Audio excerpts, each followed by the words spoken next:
آداب، میں محمد امجد علی، prime time میں آپ کا خیر مقدم ہے۔ ناظرین کرام، رمضان کا مہینہ رواں دواں ہے، دیکھتے ہی دیکھتے ایک دہا یعنی کہ شروع کے 10 دن گزر گئے ہیں، اب ہم دوسرے دہے میں داخل ہو چکے ہیں۔ پہلا دہا ختم ہونے پر ایک اہم تاریخ جو ہوتی ہے وہ ہے 10 رمضان المبارک، جس میں تمام مومنوں کی ماں سیدہ بی بی خدیجۃ الکبریٰ رضی اللہ تعالی عنہا کی وفات کی تاریخ ہے۔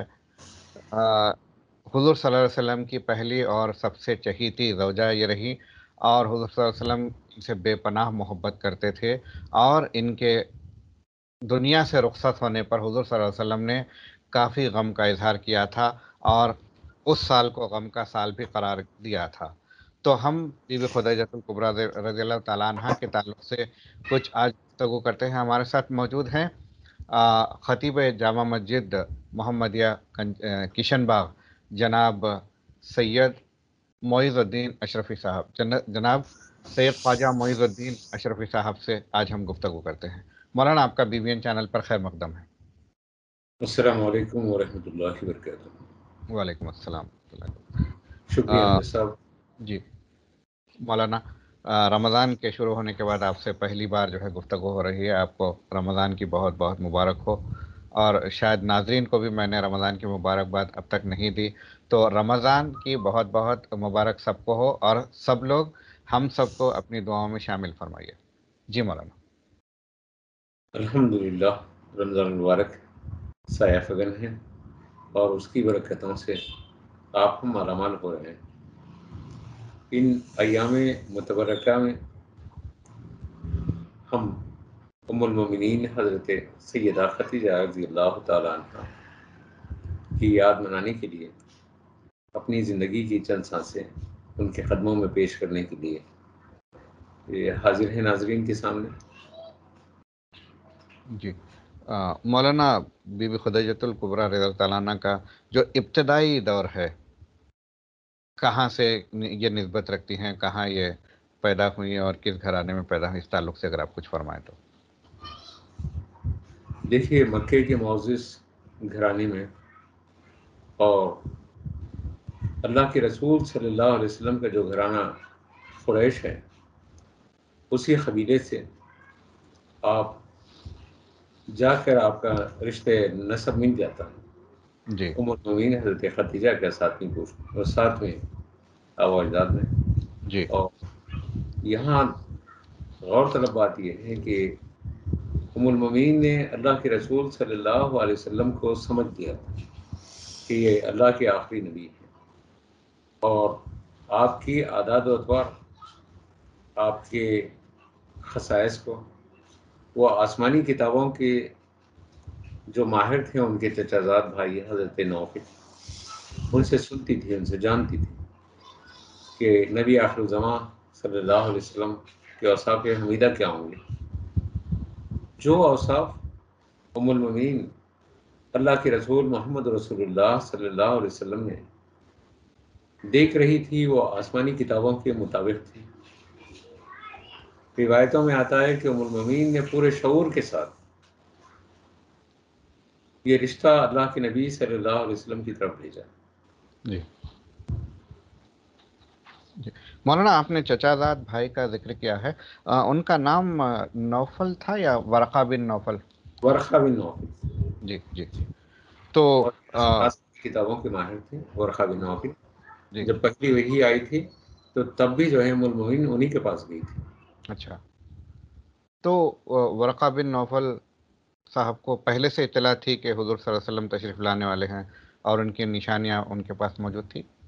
دیکھیے، ورقہ بن نوفل کے بارے میں یہ بتایا جاتا ہے کہ وہ آسمانی کتابوں کے ماہر تھے، کتب سماویہ کے عالم تھے وہ، اور وہ جانتے تھے کہ آخری نبی محمد رسول اللہ صلی اللہ علیہ وسلم تشریف لانے والے ہیں، اور ان کے پاس اس قسم کی معلومات کتب سماویہ کی وجہ سے انہیں حاصل تھی۔ جی، اب آتے ہیں بی بی خدیجۃ الکبریٰ رضی اللہ تعالیٰ عنہ پر، کہ مشہور ہے کہ وہ ایک تاجر پیشہ خاتون تھی، تو یہ تجارت کا جو شروعات ہوئی یہ کیسے ہوئی ان کی؟ دیکھیے سیدہ خدیجہ رضی اللہ تعالیٰ عنہ ایک معروف تاجر تھی، اور آپ کی تجارت مکہ سے لے کر اس کے اطراف و اکناف کے شہروں تک مختلف قافلے اور قبیلوں کے ذریعے مال جاتا، اور وہاں سے وہ لوگ مال لے کر آتے۔ ان میں اللہ کے نبی سیدنا محمد رسول اللہ صلی اللہ علیہ وسلم بھی بحیثیت تاجر جڑ گئے، اور اس کے بعد ام المومنین نے جب آپ کے چہرے نورانی کو دیکھا، روایتوں میں آتا ہے کہ وہ اوصاف جو آسمانی کتابوں کے ورقہ بن نوفل سے سنتی تھے وہ آقا صلی اللہ علیہ وسلم کے وجود مسعود میں محسوس کرنے لگی، آپ پر اطمینان کرنے لگی، اور اس کے بعد آپ کی صداقت، آپ کی دیانت، آپ کی امانت سے متاثر ہوئی۔ بلکہ ایک روایت میں یہ بتایا جاتا ہے کہ قافلے تجارت کو لے کے آقا کریم صلی اللہ علیہ وسلم جب کامیاب تجارت کر کے وادی بطحا میں داخل ہو رہے تھے تو ام المومنین اپنے گھر کے بالا خانے پر ٹھہر کر وہ منظر دیکھ رہی تھی کہ کچھ پرندے ہیں جو سایہ فگن ہیں آقا صلی اللہ علیہ وسلم کے سر انور پر، اور حضور صلی اللہ علیہ وسلم جلوہ فرما ہو رہے ہیں آہستہ آہستہ۔ وہ اب یقین کی منزلوں کی طرف آ گئی کہ یہ کوئی عام آدمی نہیں ہے، یہ وہی ہے کہ جو ورقہ کی زبان پر نبی آخر الزماں کا تذکرہ ہوتا تھا، اور انہی میں یہ اوصاف ہے۔ چنانچہ آپ جب مکمل طور پر اللہ کے نبی صلی اللہ علیہ وسلم کے اعداد و اطوار اور آپ کی سیرت سے آشنا ہونے لگے تو یہ پہلی خاتون ہیں جنہوں نے اللہ کے نبی صلی اللہ علیہ وسلم کو رشتہ بھیجا۔ اس وقت میں آقا صلی اللہ علیہ وسلم کی حیات طیبہ صلی اللہ کے بارے میں بتایا جاتا ہے کہ عمر کے 25 سال ہیں، اور حضرت خدیجہ کی عمر 40 سال ہے۔ جی جب یہ رشتہ آیا تو اللہ کے نبی صلی اللہ علیہ وسلم نے اپنے چچا جناب ابو طالب سے مشورہ کیا، اور اس کے بعد میں یہ رشتہ طے ہوا۔ جی، تو یہ جو تجارت کا معاملہ ہوتا تھا یہ کس چیز کی تجارت ہوتی تھی اور معاملات کس طرح سے ہوا کرتے تھے؟ یہ تجارت ہما قسم کی اشیاء کی تجارت تھی۔ ہوں یہاں سے کھجور جاتے، وہاں سے کچھ دیگر اشیاء اناج لے آتے، کپڑے لے آتے، اور مختلف چیزیں اور مختلف اشیاء یہاں سے دوسرے شہروں کی طرف جاتا، اور دوسرے شہروں سے جو اجناس اور اشیاء ہوتی وہ وادی مکہ میں لے آتے۔ اس قسم کی تجارت تھی، اچھا، اور تو کئی قافلے اور قبیلے اس تجارت میں ام المومنین کے ساتھ اشتراک کا معاملہ کرتے تھے۔ جی، اما خدیجہ رضی اللہ تعالیٰ عنہ کے کوئی بھائی بہن بھی تھے؟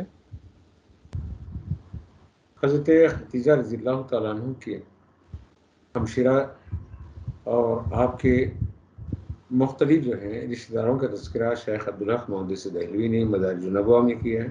تفصیلات بہت وسیع ہیں، اور اس کے لیے وقت ناکافی ہو جاتا ہے، اسی لیے ٹھیک، بتایا جاتا ہے کہ آپ کی بالخصوص 2 ہمشیراؤں کے نام بھی بتائے گئے ہیں، جی شیخ عبدالحق محدث دہلوی اور ام المومنین کی خصوصیات میں خاص کمال کی بات تو یہ بتائی گئی ہے کہ اللہ کے نبی صلی اللہ علیہ وسلم کو رشتہ آپ نے خود اپنی طرف سے بھیجا۔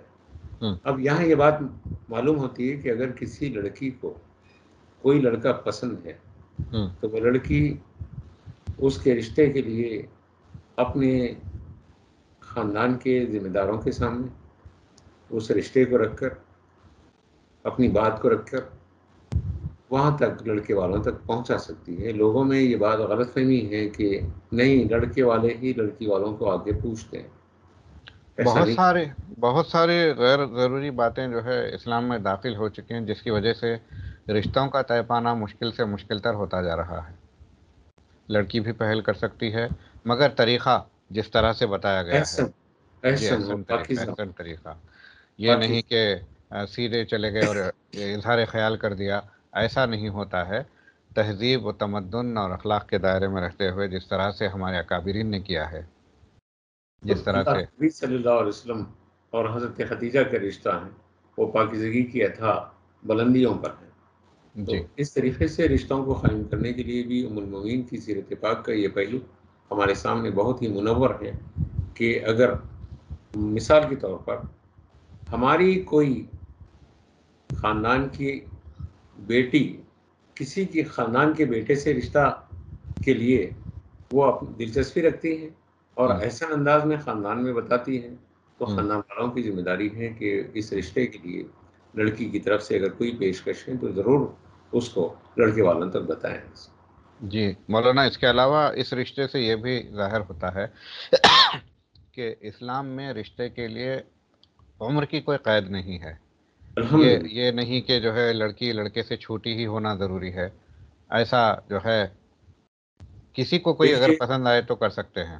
یہ رشتہ اتنا بابرکت رشتہ ہے اور شعور کی بلند ترین منزلوں پر فائز ہو کر ام المومنین نے رشتہ بھیجا ہے ہوں اور یقین کی سرحدوں کو چھوتے ہوئے رشتہ بھیجا ہے، اس لیے کہ ام المومنین کو یقین تھا کہ اللہ کے رسول ہیں اور کردار عادات و اطوار کو کتابوں میں پڑھی تھی، چہرے مصطفیٰ اور وجود مصطفیٰ میں وہ دیکھ رہی تھی اللہ. اور وہ سب کچھ انہوں نے حق پایا تو اس رشتے کو اللہ کے رسول کی طرف انہوں نے بھیجا. اور کمال کی بات یہ ہے کہ سید عالم صلی اللہ علیہ وسلم کے رشتے ازواج میں سب سے زیادہ مدت تک رہنے والی آپ کی اور ہماری ماں حضرت خدیجہ رضی اللہ تعالیٰ عنہ ہے، جو 25 سال تک جی یعنی 65 سال کی عمر میں ان کا وصال ہوا. ہوں 25 سال تک اللہ کے رسول صلی اللہ علیہ وسلم کی وہ رشتے ازواج میں رہی. ام المومنین فرماتی ہیں حضرت عائشہ رضی اللہ تعالیٰ عنہ کہ مجھے رشک آتا تھا جب آقا صلی اللہ علیہ وآلہ وسلم حضرت خدیجہ کا تذکرہ کرتے ہیں اور آقا صلی اللہ علیہ وسلم فرماتے کہ مجھے خدیجہ سے زیادہ کوئی عورت اس طریقے سے نہیں بھائی جیسے خدیجہ بھاتی تھی. جی علاوہ اس کے آپ دیکھیں کہ ام المومنین بھی یعنی حضرت عائشہ رضی اللہ تعالیٰ عنہ بھی حضرت خدیجہ رضی اللہ تعالیٰ عنہ کی تعریف و توصیف میں آج کل ہوتا گیا ہے کہ سوکنے ایک دوسرے کی مخالفت کرتی ہیں، ہوں ایک دوسرے میں کچھ کمی محسوس کرنے کی کوشش کرتی ہیں، کمی نکالنے کی کوشش کرتی ہیں. لیکن قربان جائیے خاندان مصطفیٰ صلی اللہ علیہ وسلم کے یہاں پر یہ ازواج بھی ایک دوسرے کی خوبیاں تلاش کرتی اور وہاں خوبیاں ہی تھی اور خوبیاں ہی بالکل تلاش کرتی اور خوبیاں بالکل. پیش کرتی. آج کل تو یہ ہوتا ہے کہ اگر کوئی سوتن ہے تو یقیناً وہ دشمنی کا رشتہ ہو، جی حالانکہ اسلام تو کچھ اور پیش کرتا ہے. حضور جی صلی اللہ علیہ وسلم کے نبوت کے اعلان سے بہت پہلے بھی کئی پیغمبران گزرے اور ان کی جو ہے ایک سے زیادہ شادیاں رہیں. جی جی جی ابراہیم علیہ السلام. تو بہرحال میں اب آتا ہوں پھر حضور صلی اللہ علیہ شدید مسائب میں ام المومنین نے اللہ کے رسول کا ساتھ دیا، پہلے وسلم. وہی سے لے کے ہوں شاب بالکل. ابی طالب تک. ہوں اور شاب ابی طالب کی جو اذیت ناک کیفیتیں ہیں ان میں بھی ام المومنین اللہ کے رسول صلی اللہ علیہ وسلم کے دل کو ڈھارس دیتی ہیں. ہوں آقا صلی اللہ علیہ وسلم باہر سے کبھی پتھروں سے زخمی ہو کے آتے ہیں اور کبھی لوگوں کی سخت کلامیوں سے زخمی ہو کے آتے ہیں، لوگوں کے الفاظ کے تیر آقا صلی اللہ علیہ وسلم کی طرف چوبتے ہیں اور ام المومنین سے جب گھر میں آ کے گفتگو کرتے ہیں تو آقا صلی اللہ علیہ وسلم کو راحت پہنچاتی ہے. جی چنانچہ ایمان لانے والوں میں بھی وہ سب سے پہلی رہیں. ایمان لانے والوں میں بھی یقیناً وہ سب سے پہلی خاتون ہیں اور نماز پڑھنے والوں میں بھی سب سے پہلی خاتون ہیں. سبحان خاتون ہونے کے اعتبار سے اللہ کے رسول صلی اللہ علیہ وسلم کے ایک روایت کے مطابق سید عالم صلی اللہ علیہ وسلم صحن کعبہ میں نماز پڑھ رہے ہیں اور حضرت خدیجہ بھی تشریف لائیں آقا کے سامنے، آقا کے ساتھ نماز پڑھنے لگی. اس کے بعد ایک کم سن بچہ آیا اور وہ بھی نمازی ہوا اور ان دو نمازیوں کے ساتھ شامل ہوا اور سرداران مکہ دیکھ رہے تھے. کسی نے ابو طالب سے پوچھا کہ یہ کیا ہو رہا ہے؟ تو حضرت ابو طالب نے کہا کہ میرا بھتیجا یہ کہتا ہے کہ وہ اللہ کے رسول ہیں، اور یہ جو خاتون ہے اس کی زوجہ ہے، اور وہ اس پر ایمان لا چکی ہیں، اور یہ جو بچہ ہے علی ہیں، یہ پہلے نمازی ہیں حضرت خدیجہ اور حضرت علی جو اللہ کے رسول صلی اللہ علیہ وسلم کے ساتھ نماز ادا کی۔ جی سبحان اللہ۔ تو یہ مشکل دور میں بھی وہ اما خدیجہ الکبریٰ رضی اللہ عنہا نے مشکل دور حضور صلی کا اللہ علیہ وہ وسلم کا جی آپ مشکل دور کا ہوں، آزمائش کا وہ واقعہ، خاص کر کے شاب ابی طالب میں آقا صلی اللہ علیہ وسلم کو ان لوگوں نے محصور کر دیا، سوشل بائیکاٹ کیا ہے آقا سے، اور ایسے موقع پر ام المومنین وہاں تک آقا صلی اللہ علیہ وسلم کے لیے اور وہاں رہنے والوں کے لیے کچھ کھانے پینے کی اشیاء لے کر جاتی۔ ایک مرتبہ جبریل امین آقا صلی اللہ علیہ وسلم کی بارگاہ میں حاضر ہوئے اور عرض کرنے لگے کہ اے نبی محمد صلی اللہ علیہ وآلہ وسلم، تمہاری زوجہ ختیجہ آ رہی ہے اور وہ کچھ کھانے اور پینے کی اشیاء لا رہی ہے۔ اللہ رب العزت ان کو سلام کہتا ہے اور ان کو خوشخبری سناتا ہے کہ ان کو جنت میں ایک موتیوں کا عالیشان محل دیا جائے گا، اور یعنی جبریل علیہ السلام فرماتے ہیں کہ میری طرف سے بھی ختیجہ کو سلام کہتے ہیں۔ اللہ اللہ، کیا مقام ہے ام المومنین کا کہ ان کا رب ان کو سلام بھیجتا ہے اور جبریل امین ان کو سلام بھیجتے ہیں۔ جی مولانا، یہ آپ ہی سے جو ہے حضور صلی اللہ علیہ وسلم کی اولاد ہے، بے شک انہیں کتنی اولادیں ہوئی؟ آقا صلی اللہ علیہ وسلم کی چاروں لڑکیاں بھی ہیں۔ حضرت ختیجہ رضی اللہ تعالیٰ عنہ سے ہیں، جی حضرت زینب، حضرت رقیہ، حضرت ام کلثوم اور حضرت فاطمہ۔ اور قرآن بھی بنات کا تذکرہ کیا ہے، جمع کا تذکرہ کیا ہے۔ یہاں پر بعض فرقے کے لوگ سیدہ فاطمہ کو اللہ کے رسول کی صاحبزادی مانتے ہیں اور تینوں کو صاحبزادی ماننے سے انکار کرتے ہیں، اور وہ لوگ انکار کی وجہ یہی ہے کہ حضرت عثمان ذو النورین کے نکاح میں اللہ کے نبی صلی اللہ علیہ وسلم کی 2 لڑکیاں آئی تھیں، اور اس طریقے سے عاص بن ربیع رضی اللہ تعالیٰ، ابو العاص بن ربیع آقا کے پہلے داماد ہیں، حضرت زینب کے شوہر ہیں۔ جی تو اللہ کے رسول صلی اللہ علیہ وسلم کے دامادوں میں 4 لڑکیاں اور 3 داماد ہیں۔ حضرت ابو العاص بن ربیع پہلے داماد ہیں، اور پھر حضرت عثمان ذو النورین ہیں جو حضرت رقیہ اور ام کلثوم کے ایک بعد دیگرے ذو النورین ہونے کا شرف حاصل ہوا۔ پھر حضرت علی کرم اللہ وجہ الکریم ہے، اور اہل سنت کی معتبر روایتوں اور معتبر جو ہیں کتب سے بات ثابت ہے کہ اللہ کے رسول صلی اللہ علیہ وسلم کی 4 بیٹیاں۔ جی اور انہیں کوئی صاحبزادے بھی تھے؟ حضرت ختیجہ سے کوئی صاحبزادے نہیں ہیں، حضرت ابراہیم وہ حضرت ماریہ سے ہے۔ جی جی یہ جو ہجرت کا معاملہ ہوا اس سے پہلے جو ہے آپ کا وصال ہو گیا؟ اس سے صرف ایک روایت کے مطابق 3 ماہ 3 ماہ پہلے انتقال ہوا، اور جنت المعلیٰ میں آپ کی تدفین عمل میں آئی، اور خبر منور میں آقا علیہ السلام اپنے وجود مسعود سے اس خبر کو منور فرمایا۔ آپ خود خبر شریف میں نزول فرمائے، اور اس کے بعد حضرت خدیجہ کے لیے دعا کی، اور آپ کے وصال کے سال کو آقا علیہ السلام نے عام الحزن کا نام دیا۔ وہی سال میں حضرت ابو طالب کا بھی انتقال ہوا۔ اس طریقے سے وہ سال غموں کا سال ٹھہرایا۔ یہاں یہ بات معلوم ہوئی کہ کوئی دن اگر خوشی کا دن ہے تو اس کو خوشی کے دن سے موسوم کیا جا سکتا ہے، کوئی دن غمی کا دن ہے تو غمی کے دن سے موسوم کیا جا سکتا ہے۔ جی اور آقا علیہ السلام نے تو یہ تو پورے سال کو اپنے چچا کے انتقال کو اور حضرت ختیجہ کے انتقال کو جی عام الحزن سے موسوم کیا۔ جی جی تو اس سے ایک ہمیں بات کیا؟ اور غور طلب بات یہ ہے کہ ام المومنین کی کنیت سے بہت کم لوگ واقف ہیں۔ شیخ عبدالحق محدث دہلوی نے رحمۃ اللہ علیہ مدارج النبوہ میں تحریر فرمایا کہ آپ کی کنیت ہند ہے. ہند؟ ہند. اچھا. یہ بات بہت کم لوگوں کو معلوم ہے. ہوں. ام المومنین کی کنیت ہند ہے. تو اور جی، جی تو اس سے ہمیں کیا درس ملتا ہے؟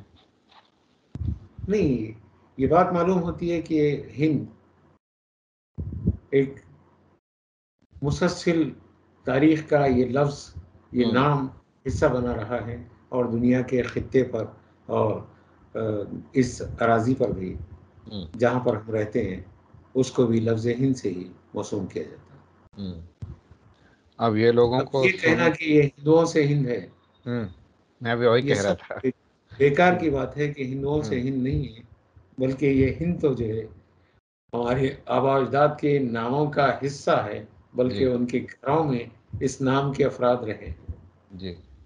مولانا یہ جاننا چاہوں گا کہ اماں خدیجۃ الکبریٰ رضی اللہ تعالیٰ عنہا تاجر پیشہ رہیں اور کافی مالدار خاتون تھیں، اس کے باوجود جب وہ وصال فرما گئیں تو ان کے پاس شاید ہی کچھ ساز و سامان تھا، تو اس بارے میں آپ کیا فرمائیں گے؟ حمزہ صاحب، اس کائنات میں ام المومنین کا اتنا بڑا احسان ہے ہم سب پر. ہم سب مخروض ہیں ام المومنین ہماری ماں حضرت خدیجہ رضی اللہ تعالیٰ عنہ کے. کہ اللہ کے نبی صلی اللہ علیہ وسلم نے یہ فرمایا ہے کہ خدیجہ نے اپنا پورا مال اسلام کے لیے وقف کر دیا. مدارج النبوہ کی ایک روایت کے مطابق وہ آقا علیہ الصلوۃ والسلام کی سادگی میں اتنی ڈھل گئی تھی، ہوں. ان کے پاس بے شمار کنیزیں تھیں، غلام تھے، لیکن جب وہ آئے اسلام کے دائرے میں آ گئی، اللہ کے نبی صلی اللہ علیہ وسلم پر ایمان لا چکی، تو تمام کنیزوں کو اور تمام غلاموں کو اللہ کی رضا کے لیے انہوں نے آزاد کر دیا. جی. ایک روایت کے مطابق شیخ عبدالحق محدث دہلوی نے لکھا کہ جو کی سوکھی روٹی کھاتی اور اللہ کا شکر ادا کرتی، اور کبھی جو کا ستو، جو کا آٹے میں کچھ پانی ملا کے ستو بناتی اور ہوں. اسی سے پیٹ بھر لیتی اور اللہ کا شکر ادا کرتی. تو اسلام یہ بتاتا ہے کہ دولت کی کتنی بھی بلندیوں پہ پہنچ جائے، اللہ کے شکر ادا کرنے کے لیے اس دولت کو اللہ کی راہ میں خرچ کریں، جیسے ام المومنین حضرت خدیجہ نے خرچ کیا. اور یہ ہوں. بتایا کہ ہمیشہ رہنے والی دولت تو آخرت کی دولت ہے، اور ہمیشہ رہنے والی دولت تو اللہ کے رسول صلی اللہ علیہ وسلم کی خوشی ہیں، آپ کی خوشنودی ہیں، اور اللہ کے رسول صلی اللہ علیہ وسلم کی خوشنودی کے لیے ام المومنین نے سب کچھ قربان کیا. جی مولانا، ایک طرف اماں نے اتنے مالدار ہونے کے باوجود اسلام کے لیے سب کچھ قربان کر دیا. آج کی خواتین یہ ہیں کہ جھوٹی شان و شوکت کے لیے ساز و سامان اور جو ہے لگژریز جمع کرنے کے لیے اپنے شوہروں کو مقروض کر رہی ہیں، یہاں تک کہ سود کے قرضے لے کر لوگ اپنے آسائشیں جمع کر رہے ہیں. کیا فرماتے ہیں آپ؟ بالکل معاشرہ جو تعلیمات امہات المومنین سے بہت دور چلے گیا ہے، اور خاندانی نبوت کی جو تعلیمات ہیں اس سے ہم جتنا دور جاتے جائیں گے اندھیرے بڑھتے جائیں گے. آپ بتاؤں کہ ام المومنین حضرت خدیجہ کی صاحبزادی جو ہم سب کی آنکھوں کا نور اور ہمارے سب کے ایمان کا سرور ہیں، حضرت فاطمہ رضی اللہ تعالیٰ عنہ. یہ ام المومنین کی چوتھی صاحبزادی ہیں، اور حضرت فاطمہ کے سیرت کے کردار میں یہ بات تو بڑے کمال کی ہیں. شیخ عبدالحق محدث دہلوی نے بھی اس کو مدارج میں نقل کیا کہ ایک مرتبہ اللہ کے نبی صلی اللہ علیہ وسلم اپنی بیٹی کے مکان گئے، اور جانے کے بعد میں دیکھے کہ وہاں علی مرتضیٰ رضی اللہ تعالیٰ عنہ کو نہیں پائے، تو پوچھا کہ فاطمہ علی کہاں ہے؟ تو حضرت فاطمہ نے اس موقع پر یہ کہا کہ علی کچھ ناراض ہیں اور مسجد میں جا کے سو گئے.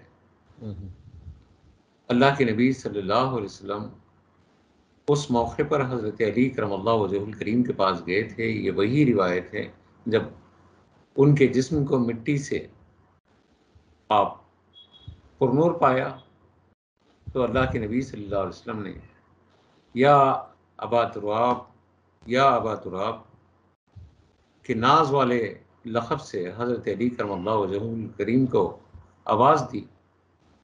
اب یہاں یہ بات معلوم ہوئی، ام المومنین نے شکایت نہیں کی اپنے شوہر کی کہ کیا ناراضگی تھی، اور آج بھی تاریخ میں وہ بات نہیں ہے کہ ناراضگی کیا تھی، جی صرف اتنا بتا دیا تھا کہ کچھ ناراض ہیں۔ اور یہاں یہ بات بھی معلوم ہوئی، آقا صلی اللہ علیہ وسلم اپنے داماد کو راضی کرنے کے لیے ان تک پہنچے تھے۔ آج ہو رہا ہے کیا کہ ناراضگیاں آ گئی تو پولیس اسٹیشن کو جاتے ہیں، ناراضگیاں آ گئی تو ہنگامے کرتے ہیں۔ سسر صاحب بھی اپنے جاہ و جلال میں رہتے ہیں۔ سیرت کا اگر یہ پہلو دیکھ لیں، اللہ کے نبی صلی اللہ علیہ وسلم نے اپنے داماد کو راضی کرنے کے لیے ان تک پہنچے تھے، تو کاش سسرے ہونے کی حیثیت سے فی زمانہ سیرت کے اس پہلو کو پیش نظر رکھ کر ایک نبوی سنت کی تکمیل کریں گے تو بے شمار فتنے بھی ختم ہوں گے۔ بالکل ایک اس پہلو میں ایک بات تو یہ بھی معلوم ہوئی کہ حضرت فاطمہ نے اپنے شوہر کی شکایت نہیں کی کہ کیا ہوا تھا اختلاف، اور ہماری بیٹی ہیں کہ بکھیڑا داستانیں لاتی ہیں اپنے سسرال سے، انہوں نے ایسا کیا، انہوں نے ایسا کیا، انہوں نے ویسا کیا۔ اور یہ بھی ہماری بیٹیوں کو دیکھنا چاہیے حضرت ختیجہ نے کیا حضرت ختیجہ کی بیٹی حضرت فاطمہ نے کیا مزاج دیا۔ بالکل اور یہاں پر حضرت علی کرم اللہ وجہ الکریم نے بھی پھر پلٹا کی شکایت نہیں کی اللہ کے رسول کے سامنے کہ حضرت فاطمہ سے یہ وجہ سے اختلاف ہوا تھا۔ تو اختلافات کو ہم جہاں تک ہوا دیں گے وہ بڑھتے جائیں گے، اور اس کو نارمل کرنے کا یہی طریقہ ہے کہ باہم میں سسرا ہوں اور تم داماد ہے، یا تم داماد ہے اور میں سسرا ہوں نہیں، بلکہ اخلاق کے دائروں میں اپنے مسائل کو حل کریں گے تو بہت سارے مسائل کورٹ کچہری کے بجائے اپنے گھروں میں ہی حل ہو جا سکتے ہیں۔ بے شک بے شک، بہت اچھا میسیج آپ نے دیا ہے۔ آخری سوال میں یہ پوچھوں گا کہ اماں خدیجہ کبریٰ رضی اللہ تعالیٰ عنہا کی شخصیت کے پس منظر میں آپ جو ہے کیا میسیج دینا چاہیں گے مسلم خواتین کو؟ ام المومنین کی صحت پاک کا تقاضا یہ ہے کہ بحیثیت بیوی قوم کی ساری بیٹیوں کو چاہیے کہ دین کے لیے اپنا مال خرچ کرنا ہے تو مال خرچ کریں، جان خرچ کرنا ہے تو جان خرچ کریں، اور یہ سیرت کا سب سے نمایاں پہلو ہے کہ انسان مال سے محبت کرتا ہے، اور ام المومنین نے مال کو ایمان پر فوقیت نہیں دی بلکہ ایمان کو فوقیت دی مال پر۔ تو سب سے پہلے یہ کام صرف مردوں کا ہی نہیں ہے کہ اسلام کے لیے وہ آگے آئیں، بلکہ عورتوں کا بھی ہے کہ اسلام کے لیے وہ اپنی دولت کو بھی خرچ کریں، اپنے وقت کو بھی خرچ کریں، اپنی محبت کو بھی خرچ کریں، اپنے شوہروں کے ساتھ بہت ہی محبت کے ساتھ اور انتہائی حسن سلوکی کے ساتھ اخلاق کے ساتھ رہیں، جیسے کہ آقا کریم صلی اللہ علیہ وسلم نے 25 سال ام المومنین کے ساتھ گزارے، لیکن ایک سیکنڈ بھی کبھی کوئی شکایت نہیں رہی۔ کاش ایسا پہلو ہمارے گھروں میں ہماری بیٹی ہیں، ہماری ازواج، ہماری مائیں اختیار کر لیں تو ان کی زندگی سدھر جائے گی، لاتعداد اختلافات ختم ہو جائیں گے۔ بے شک مولانا، آپ کا بے حد شکریہ، آپ نے ہم سے جو ہے بات کی اور کافی مفید معلومات ہم تک پہنچائی۔ شکریہ، جزاکم اللہ۔ جی، تو ناظرین کرام، یہ تھے مولانا سید خواجہ معیز الدین اشرفی صاحب، جو کہ ام المومنین حضرت خدیجۃ الکبریٰ رضی اللہ تعالیٰ عنہا کے تعلق سے بات کر رہے تھے اور کافی مفید معلومات اور میسیج ہم تک پہنچائی ہے۔ ناظرین کرام، 1/3 آف رمضان گزر چکا ہے، اب صرف 2/3 باقی رہ گیا ہے۔ پچھلے برسوں میں جو کووڈ کا حملہ ہوا تھا، جو وبا آئی تھی، جس کی وجہ سے کئی لوگ ہٹے کٹے پیسے والے دولت مند امیر ترین لوگ انفلوئنشل لوگ متاثر ہوئے، اور کچھ لوگ تو اس دنیا سے رخصت بھی ہو گئے۔ اب ان کا مہلت کا سلسلہ ختم ہو گیا ہے، اعمال کا سلسلہ ان کا ختم ہو گیا ہے۔ آپ کو اور ہم کو یہ موقع اللہ تعالیٰ نے مزید دیا ہے کہ موقع غنیمت جانیں اور اپنی بخشش کا سامان کروا لیں۔ حضور صلی اللہ علیہ وسلم نے ایسے لوگوں کو خسارے میں کہا ہے جن کو رمضان کا مہینہ ملا اور وہ اپنی بخشش کا سامان نہ کروا لے۔ تو غفلتیں ہوتی ہیں، شاپنگ میں دل رہتا ہے، کھانے پینے میں جو ہے